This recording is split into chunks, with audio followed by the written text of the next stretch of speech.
Hero bakunzi ba Ishubuja, murabizi yuko twahora tubazanira ibintu bitandukanye, ibintu byiza, amakomedi n'amafilme n'ibindi bisha kuri Ishubuja. Nukuvuga uyu munsi rero ikiganiro cyacu cyitwa impano zacu. Rero mu cyo kiganiro cyacu cyitwa impano zacu twabazaniye n'ibindi byinshi cyane cyane ku buzima busanzwe bw'abantu, abantu basanzwe babayeho. Rero hari abantu babayeho ubuzima butandukanye, ubuzima sinzi ivyumviro bafise. Rero tugerageza kuza turaja ahantu hatandukanye, mu ntara zitandukanye, mu burere butandukanye, turaba tumviriza ivyumviro by'abantu ukungene beshi babayeho. Ubu rero ngaha turi ngaha ku muzinda turi mu misozi abantu benshi mwahabonye ingene hasa niho twibereye. Nukuvuga twaje kuraba umuntu aheruka kuva mu gasho, aheruka kuva mu mpimba, agasho bitwa correction, sinzi ko mukazi mwese. Nukuvuga rero iyo correction twaje kumviriza mbega yari yafunzwe kubera iki, agira tubwire yari yafunzwe kubera iki, sinzi ariko nituzi ko ari hari mugabo ndazi turamusanga ivyo nzi vyovyo. Dushaka rero kutubwira mbega yari yafunzwe kubera iki, mbega yahowe iki, mbega icyatumye avayo ni giki ko yari yafungiwe muri collection. Rero nivyo tugiye kuraba. Rero ntimwibagire gukora subscribe canke like na comment, ni kuvuga rero notification, share. Hodi ni sawa murakomenga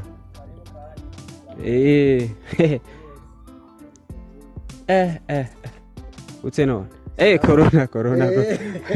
corona hariyo corona burya corona ni sawa rero navyo narinzi rukuri we ntiwahora ino ntavyo waruzi aya kumva amaradiyo aho twari turi ntitwabikurikirana neza. Okay, mu majambo make ni kuvuga hajya mbewe bakwita gute? Nitwa Remarque. Remarque nzwi cyane ku izina rya Rema canke Raimo. Abantu babeshi niryo banziko. Remarque usanzwe ukora iki? Narisanzwe nkora abo ntaco nkora mugabo narisanzwe nkora ibijanye n'ibitoro muri societe raho yitwa Bupepe. Okay, bakunzi ba Ishubuja, ku kiganiro cyacu bitwa impano zacu nivyo twaje kubabwira. Rego tugira tumbaze ibibazo canke bibiri canke bitatu mu byo yarasanzwe akora no mu buzima busanzwe yarasanzwe arimwo. Remarque nukuvuga twebwe twaje ngaha tumva yuko Remarque yahora afunzwe ari mu gasho, kandi agasho bita correction mu mpimba. Mbega Remarque ko twahora tumva kera afisa amateka menshi cyane ngaha ku muzinda. Remarque yarakoze ibintu byinshi, abantu benshi bari bamuzi, niyo mpamvu twaje kumubaza mbega Remarque ko yahora mu gasho yari yakoze iki. Kandi abakunzi ba Ishubuja bahora batubaza ati mbega Remarque ko takiboneka kandi yari umuntu azwi ku bintu bitandukanye yahora akora. Mbega Remarque wewe mu ncamake ushase kugira abantu benshi abatakuzi n'abakuzi wahora ufunzwe? Byarashitse ndafungwa bivanye n'ivyo nari nsanzwe nkora, bivanye nuko habaye ingorane ku kazi. Ku byo nari nsanzwe nkora n'ivyo nari nzwi cyane kubera ukuntu nahora nyaga n'abantu benshi kandi nkicara n'abantu benshi. Kuba naragiye mu mpimba narahabaye mugabo vyarangoye cyane, mugabo misi y'inyuma ndamenyera buke nasanze abandi benshi. Kubijanye naho niyo mpano, nizo mpano nari mfise mu ncamake nibaza ko ataho zagiye ahubwo ziriyongera, zigiye kwiyongera kandi cyane. Mu ncamake ikintu nyakuri canke ikintu umuntu wese ashobora kumenya, mbega bashaka bamenye ikintu nyakuri cyo bacaragufunze ni giki? Warabeshewe canke warivye waziziki? Ikintu camfunze kwabaye kutizerana hagati yo mukoresha n'abakoresha. Kubera nta na kimwe n'ubu kigaragara twafungiwe, n'ikimenyamenya twararekuwe, kandi mu kurekurwa uko twari dufunzwe icaha nikitwegako. Icaha twagirizwa turacera, nta caha cigeze kitwegako. Twaburanye mu masentara abiri, twaburanye mu isentare y'Umuramvya turatsinda, baratungururiza badushira mu isentare isubiramwo imanza. Hanyuma naho nyene urubanza nararutsinze, hanyuma rero amategeko nkuko abivuga barandekura ndataha. Kuvuga rero uvuze ati ntiwabeshewe canke uba warabeshewe bica vyumvikana rero ko nabeshewe. Okay, remaki ni ukuvuga ubu abantu benshi bumvise ko wabeshewe kandi nivyo wahora ukora akazi ko kujana ibitoro ahantu hatandukanye kandi kubw'impamvu z'abakoresha baragufunga kandi bagufunga uzize ubusa. Ni ukuvuga rero uno munsi kuba twaje ngaha abakunzi ba Ishubuja ku kiganiro cacu impano zacu bumvise ko remake yazize ubusa kandi n'ikimenyamenya nuko yagarutse ngaha muhira niho twamusanze. Ni ukuvuga rero ubu abahora bamuzi niho yibereye muhira. Ni ukuvuga remake hajya wewe urazi Kiswahili? Giswahili kuva mu butonyi bwanje namye ndakivuga kiretse yuko nyene aho nahora nkora Giswahili nabivuga gake niyo narindi Giswahili narakivuga mugabo hari gake mu mpimba kuvuga yuko sinobura ivyo nisigura data ivyo kunda. Okay, nk'umuntu avuze ati umuntu yaguye bukwi na bukwi wabikivuga gute mu Giswahili? Mu Giswahili nibaza yuko mu Giswahili noca mvuga ati ameanguka ghafla. Ameanguka ghafla bukwi na bukwi. Nibaza kare uko nyene. Abakunzi ba Ishubuja mwavyumvise ko ruba rero turi ngaho kugira ngo rero mu mpano zacu n'ivyumviro byacu abantu bamwe bagiye barabaho kugira ngo tuze turabwira utuntu tumwe tw'ingingo dushobora gushikako mu bintu tubayeho bw'ubuzima bwa misi yose. Remaki hajya umuntu agwaye wifi yo kwivuriza he? Agwaye wifi nibaza yuko atangwara umuntu yagwara yaguwifi iraboneka ku muntu. Je sinzi nk'ubuntu bamperutse mu mpimba ahubwo mu ncira gace nkamenya ko hari ingwara yitwa wifi ku muntu yo bihari. Okay, murakoze cyane. Mbega igihe wari mu gasho corona mwayikingira gute? Aya nivyari gukunda ko twikingira corona nivyo shoboka kuko tuguma tumatanye kandi abanyororo nabo n'abantu bakundanye cyane muguma mugwana mu nda muguma muri kumwe mwicaranye ikigwi kiretse gusa nyene abantu babagira neza baratuzanira ibintu vy'amazi n'amasabuni tukagomba tukaraba twoga buri mwanya. Okay, merci beaucoup. Rero mugabo turacasiganye utubazo kamwe canke tubiri dushaka kukubaza. Remake mbe hariya waruri mu mpimba yari umusano yuhe avumye hariya waruri? Hariya twararabama Canal Plus twarayiraba cyane twarayikurikirana nk'abaririmbyi bari batuzi cyane hariya nko mu Burundi hariyo ba Sadbi Farias hari undi mwana rero numva ko yaje bica bigacika yitwa Kirikou. Abantu batatu twarabakurikiranya cyane gose gose. Okay, mbega mu ncamake canke mu majambo make Kirikou indirimbo yiwe hari aho wowe uyizi canke wowe umaze kuyumva, mbega wotubwira iki canke akantu gatoya woshobora kuducishiriza ko nko ku ndirimbo ya Kirikou umaze kumva? Ku ndirimbo ya Kirikou no amaze kumva hari indirimbo baririmbye kuri ngirani ni kundi ryabo nibaza kari kundi ryabo Bantu Boy. Bo ninzi akarapu gusa yagize gatonya mugabo karangiye mugabo akonyene niko dushaka kuducishirizeko ni ingorane nuko ntakazi gusa karangiye uko nyene gusa ritime numva yakaririmbye. None hariyo nindi numvise yiwe nimba yitwa Binua nabonye yagize uto image twiza cyane. No kuvuga mu ndimbo za Kirikou nta nimwe uzimwo n'akantu na gatoya kuvuga ko hari umwanya wo kuyiga indirimbo uri kuranaraba n'indirimbo canke ibikusanga ufise ibintu byinshi mu mutwe. Okay, wagiye mu gasho umaze imisi myinshi ngaha mu Burundi wumviriza abastari benshi mbese n'akazi wakora warumviriza umuziki. Mbega abastari batatu canke bane ngaha uzi mu Burundi wowe uzi indirimbo yiwe yo barinde turetse Kirikou?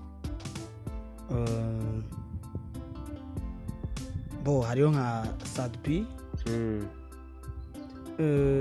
Farias nyene hariyo dukenya mugabo mu bisanzwe kuririmba uturirimbo twabo nareko turirimba mugabo nk'ubu mfise ijwi rimeze nabi cyane rimeze nabi rega igituma rero abakunzi ba Ishubuja ku kiganiro cacu bitwa impano zacu niyo mpamvu baje kugira ngo mbega Lameke ameze kwa kundi kumwe twahora tumwibaza kumwe yakina amadiri ya kera ubu mbega niko ameze bashaka bamenyembe kucangamutse nka kwa kundi hora ucangamutse kera ucanga amadiri hirya no hino cubibona nawe ukungene wahora umeze kera yuko mbega mugasho ntiho bahara guciye intege mbega tume gatoya gusa uducishirize ko ku ndirimbo imwe wobuzi jewe ku ndirimbo no banzi navuga nka Feel Love ya Sadbi urabe kamera kandi ndaririmba agace gatonya yego kubera noba ntanayibuka neza muraza kunkosora nta kibazo bambwira ko dusangira na benshi nkica amatwi kuko nashaka kubumviriza merci beaucoup okay bakunzi ba Ishubuja mwavyumvise go nokuvuga rero ashashaka kumupinza Sadbi ko yeri genda vyumva kucereke naco ibindi naho rankora nobu nabujya bukerebutse nari mfise naho vyagiye ahubwo vyariyongeye cyane ubu kiretse gusa ko umuntu nyene bari kararuhuka ngiye kwiruka cyane mbere gusumba hajya kuvuga ko atavyo ntazokwitamwo gusa nyene kubera nzi bimwe ingaruka yavyo ubu naraciye ubwenge bimwe byo gufyinata birengereje nari mfise kera ubu birahagaze ubu rero no kuba abantu turi seriye kuvuga yuko bungiye kurondera ubuzima gusumba kumwe kwa kera kandi nkoresheje ubwenge kandi atanumwe nsitayeko atanumwe nsitayeko kuvuga yuko bizorengera rero bijya by'ubwa mbere kuko ubwa mbere hoho hari naho navuga ati ndarushe ngo shaka kuruhuka kandi ubuzi buhari mugabo ubu ngiye kwiruka cyane kuvuga yuko hari ikintu gishasha mu bagenzi banje canke mu nshuti zanje nzoba mvuze ati aka kantu aka nashaka umpereza umuco ndibaza abagenzi banje canke inshuti zanje bazobifashamo cyane kuko nzoba ndagakeneye ku muco nyine kandi bikwiye ubu urumva rero ubwenge ahubwo wahorana bwarabaye bwishi kurusha numva ubu kubwenge ari bwishi kurusha mbega hari akabazo kamwe nshaka kwibariza kandi kubwenge bwishi uba bwaragwiriye muri wewe ubu ni bwishi nukuvuga rero hari abantu babiri bari bafashe urugendo umunsi umwe bafashe urugendo burabirirako uranyumva bumaze kubirirako rero bacavuga ati ubu rero ko abutwiriye ko dushaka gusaba lift mu modoka hanyuma babonye imodoka ije umwe acafata urutoke acagira gutya uwundi nawe acajyama mwibarabara imodoka irahagarara mbega muri abo ninde yahagaritse imodoka mu mico sinzi ko ari imico y'ikirundi cyangwa imico yo mwibarabara umuntu yagonze urutoki guca niwe bari karasaba ubufasha yaryamye wewe ni nkuko yoba yaburewe hanyuma akasanga yaryamye muhira umuryango uri hajya hama ikaburimbo riraho gasanga aryamyaho mugabo usabye lift nibaza ko ari abagitse urumva yiyumviriye ko aryamye ku buriri arashobora kuba yiyumviye ati nashitse tinyugurura niryamira akaca aryamaho mugabo uwagonze urutoke nibaza ko ari wabe yasabye ubufasha bakunzi ba Ishubuja twari ngaha ku muzinda mwavyumvise twagerageje kuza kurondera abantu bamwe bagiye baragira ingorane zimwe zitandukanye ndetse twumviriza ivyumviro vyabo bitandukanye mbega ubu babayeho gute byifashe gute mu buzima bwabo bwa misi yose nukuvuga rero ubu twari ngaha ku muzinda ni ikiganiro cacu impano zacu gica kuri Ishubuja Media akajambo kanyuma wobwira abariko baradukurikirana Lameke nagaki kuri ico cerekeranye n'ubuzima mbayemo ubu vraiment ndabushima nta ngorane yabwo ihari kiretse gusa ko umwanya munini ari wo kuyumvira ati ejo ni gute nkuko nyene twaremwe turi abagabo teza kuma tuvyumvira nukuri muhira naha ubuzima nabwo nibironderwa vyankiye harya ntucika intege ucuronderera ahandi. Okay, gatoya mbega akantu gatoya nshaka kubaza ariko kanyuma wowe warize mu mpimba ko tuma ugiye guhindura imibereho warubayeho ngaha mu buzima busanzwe bwawe ko bari nkagaki? Ikintu noba narize hariya cotuma bingora kuba ahantu hariho hose. Icambere na mbere nabanye n'abantu benshi kandi batandukanye cyane ivyiyumviro, imibereho, kuko ushobora kuba umwanya munini n'abandi kumwe n'abicanyi, abasuma, abantu nyene bazira ibintu bibi cyane, guturira abantu cyaye konona ibintu by'ibitungwa by'abantu guco. Urumva aho hose nahigiye ibintu byinshi, niyo mpamvu nta kintu na kimwe gishobora kunanira kuba ahantu na kimwe gihari, kuko naho tuba turi kumwe naho buri kuravuga ndashobora gutora neza umugambi wowe ufise utiriwora nawe umbwira mu gihe tuba twicaranye canke iki. Okay, turagushimiye cyane bivuye ku mutima. Hanyuma mwabyumvise mukomeze gukurikirana Ishubuja. Sinabakiriye mu nzu ariko oya nta kibazo kisima twabonye ko uri muzima kandi n'abantu bari bakwiteze kugira bumve aho uba no kumerewe neza. Hanyuma abakunzi ba Ishubuja ntimwibagire gukora subscribe frame, ntimwibagire kubikora. Murabona ko turabazanira ibintu byinshi kandi bitandukanye, ibyumviro by'abantu b'ubuzima babayeho ya misi yose. Hanyuma twari ngaha ku Muzinda mwabyumvise, ni kuvuga ubu tugiye kuza turabaha ibindi bitandukanye. Murakoze cyane, merci.